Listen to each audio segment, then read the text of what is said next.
खुलुमबाय गोजोन फुंबिलिनि हामलायनायखौ नोंथांमोननिसिम जासिहरग्रोनाय जाबाय। नोंथांमोनखौ आंनि बोहैस्रि बर' रादाबाव बयखौबो बरायनानै लाग्रोनाय थाबाय। दिनै 2023 मायथाइनि 30 आगस्ट नोंथांमोननि थाखाय गोदान भिडिअ लाबोबावबाय आरो जुदि नोंथांमोना आंनि भिडिअखौ नायनानै मोजां मोनोब्ला लाइक शेयार साबस्क्राइब खालामनानै हो। बिदिब्ला भिडिअखौ जागायदिनि। मोनसे गोजोनथाव खौरां, गोबां गोरिब सुबुंफोरजों लोगोसे गासै रायजो राजाफ्रानो गेस सिलिन्डारनि दाम बांनायखौ लानानै खर' सुबाव मोननो गोनां जादोंमोन आरो संनाय खावनायाव खस्थ' अरदाबाव संनो गोनां जादोंमोन। नाथाय दा मध्य प्रदेश रायजोनि गिबि मन्त्रि शिवराज सिंहनि मोनसे गिदिर फोसावथाय संनाय खावनायाव बाहायनाय गेस सिलिन्डारनि बेसेनखौ खमायदों। मध्य प्रदेश सरकारा गंफ्रोमबो सिलिन्डारखौनो 450 राङावनो मोननो हागोन।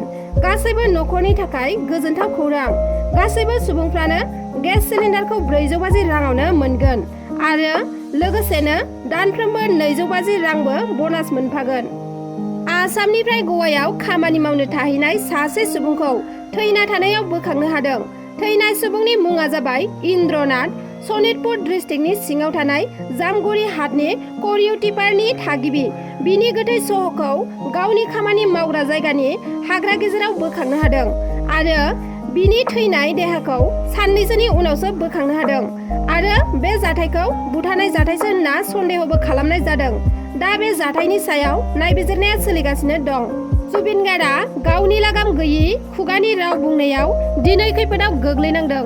मुंदांखा देंखोगिरि असमिया जुबिन गार्गआ आसामनि ओनसोलारि राजखान्थि हान्जा एजिपि दोलोखौ बुदुवा एबा ननसेन्स होननानै जेंनायाव गोग्लैदों।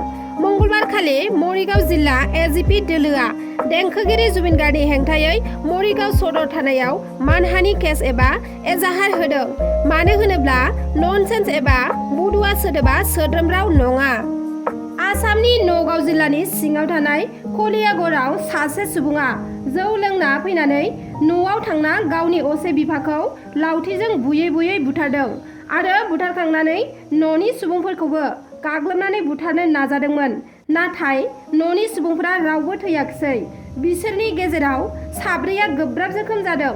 बुथारजानाय बिफानि मुङा जाबाय कुद्दस आली आरो बुथारग्रा दुथां फिसाज्लानि मुङा जाबाय आनार हुसैन। उनाव आनार हुसैनखौ पुलिसआ एरेस्ट खालामदों। बे समाव जोखोम जानायफोरखौ हस्पिटालाव फाहामथाय होगासिनो दं। जोखोम जानायफोरा जाबाय बिनि बिसि, बिनि बिनानाव आरो बिदा बिबाजै। आनार हुसैना जेबो जाहोन गैयालासेनो जौ फेना थांनानै बे इनाय जाथायखौ खालामदों। उदालगुरि जिल्लानि सिङाव थानाय इन्ड'-भुटान बर्डार साखाथियाव हाथिगड़आव हाग्रानि मासे मैदेरा लायन शट जानानै दुखुनांथावै अबथिरा जिउ गोमादों। बर' समाजनि गेजेराव जेसेबांनो हमजादों, साजा होजादों, एसेबांनो गिनोबो रोङि जालांनायखौसो नुनो मोनदों। गाव गावनि न'खर संसारखौ नागारनानै गुबुनखौ लाना खारनाय, गुबुनजों खारफानाय, बेफोरबादि सोद्रोम गैयि आखुनि थाखायनो बिसि फिसा, फिसाय आलाय सिलाय गोबां दुखुआव गोग्लैनांगौ जानानै फैदों। चिरां डिस्ट्रिक्टनि सिङाव थानाय आमथेखा 2 नं अक्सिगुरियाव जिमिला नार्जारिनि फिसाय निजन नार्जारिया जिबन नार्जारिनि अनसुलि बिसि सुमनि नार्जारिखौ लानानै खारदों।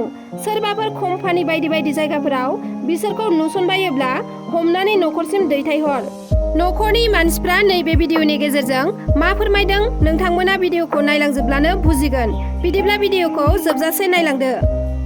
गोदान बिहामजोखौ आङो नाङा। मा रायलायनांगौ? ओमफ्राय मैथो दङ?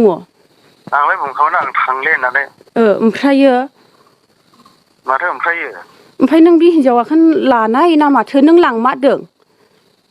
औ आं लाबोदों, आं लानो होनना लाबोखाबाय दा। ओमफ्राय माथोबाव? खबरा मारैथो? खबराथ' दाबो खबर मोनाखै। जायखिजाया खानानै दं आरो निजन नार्जारि होननानै लानानै खादों आरो दा आंनि हिनजावखौ सुमनि नार्जारिखौहाय।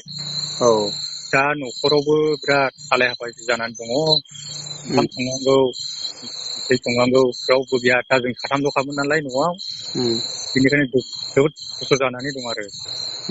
दा फिसायाबो बिराद गाबगासिनो दङ, बिमाखौ गोसोखांनो दाबो। ओमफ्राय अननानै आं मोनफिनजानो लुबैदों आरो हैफिनजानो लुबैदों। ओमफ्राय दा जेनेबा नोंनि हिनजावखौहाय सोर लांदों होनदों? बे उदालगुरिनि निजन नार्जारियानो लानानै थांदों आरो। औ, ओमफ्राय बेनिफ्रायथ' हिनजाव दंखायो बेनिबो न'खराव बिराद हालाय हाफाय जानानै दं दा औ जोंनिबो नै बिराद हालाय हाफाय जानानै दं। दा न'खर मोननै सिफायनानै गालांनाय जाहैबाय होनब्ला औ न'खर मोननै सिफायनानै होनाय जाबाय आरो अननानै इउटुबाव होनानै होआ दा फुरा इउटुबाव होनानै होलानो जाबाय फट'खौबो फुरा माबा खालामना हो। हौवाया आगष्टनि 23आवहाय बुधबार बारायावहाय बेंगलराव थाङो होननानै थांदोंमोन। ओमफ्रायो बेयो फन हरनाखै दासिमबो खबर गैया।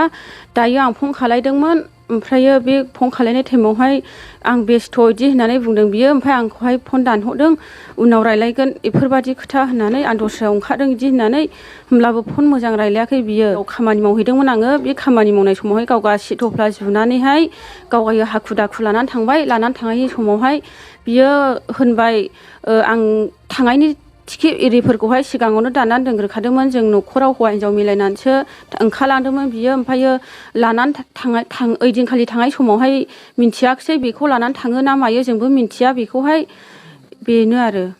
आङो एकदम थांनायनिफ्राय ओंखाम बोख'आ उन्दुनोबो ओंखारना बेबायदि जादों आयं। बेनिखायनो आङो गावनि फिसाखौ फैफिनोब्ला मोजां जागौ होननानै दाहारबो खालामना गालांदों बियो। थाखा दाहार लानानै थांदों। थाखा दाहार लानानै थांनायाबो थोहैयाखैनो आरो बिब'नाव 10,000 बिहरनानै थगायहरबाय आं लोमजादों होननानै। ओमफ्राय आं लोमजादों होननानै थगायनाया लोमजायाखै मानसिया बेबायदि खारनोसो बियो बिहरखादों। ओमफ्राय फिसाइया जि बे खबरखौ मोननानै जि बुनायनि समान रायबायनो हिनजावखौ। गोदान बिहामजोखौ आङो नाङा बेबायदि आं साननानै दं आयं। बेबायदिखायनो आङो दिनैहाय थांनायनिफ्रायनो आङो मोदै रुखु गोसो इसिंजों गाबगासिनो थायो। दिनै बे फिसाफ्रा दाहार दासि खालामनानै मानो गालाङागौमोन। गयाबो मालायनि आखायाव दंखायोमोन आरो बे गयखौनो आं होसोमफिननांगौ जाबाय दा। मा रायलायनांगौ? ओमफ्राय मैथो दङ? आंलाय बुंखाबाय आं थांले होननानै। ओमफ्रायो माथो ओमफ्रायो? ओमफ्राय नों बे हिनजावाखौ लानाय ना माथो नों लांमारदों? औ आं लाबोदों आं लानो होनना लाबोखाबाय दा ओमफ्राय माथोबाव? नङा बेखौनोथ' मोजां गाज्रि रायलायनांगौ। आं लानो होननानै लाबोखाबाय आं। नों न'आव लाखोगोन ना आंलाय। नों लाखागोन बेखौनो। ओमफ्राय नोंनि हिनजावाबो बे हिनजावाबो नोंखौ लाखागोन। लानो होननानै फैखादों दा। औ ओमफ्राय बेजों रायलायनांगौमोन लायो ना लाया खाथियाव लिंनानैहाय सों दे लाउनाव हो फना। होखादों आं। ओमफ्राय दे इनियावहाय सों इनि रावजोंहाय फंसेल' लायो लाया बेखौल' फंसेल' खोन्थाथों दे।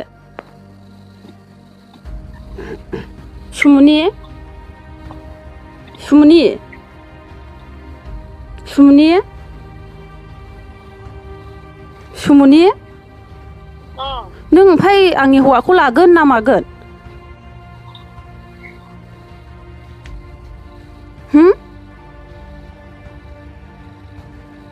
सुमुनि हेलौ। नोंथांमोना भिडिअखौ नायजोबलांनायनि थाखाय रोजा रोजा साबायखर थाबाय। आरो जुदि नोंथांमोना आंनि भिडिअखौ नायनानै मोजां मोनदोंब्ला लाइक शेयार साबस्क्राइब खालामनानै हो जाहाथे आं नोंथांमोननिसिम गोदान भिडिअनि आपडेट लाबोबाय थानो हायो। एसेनोसै गोजोन्थों।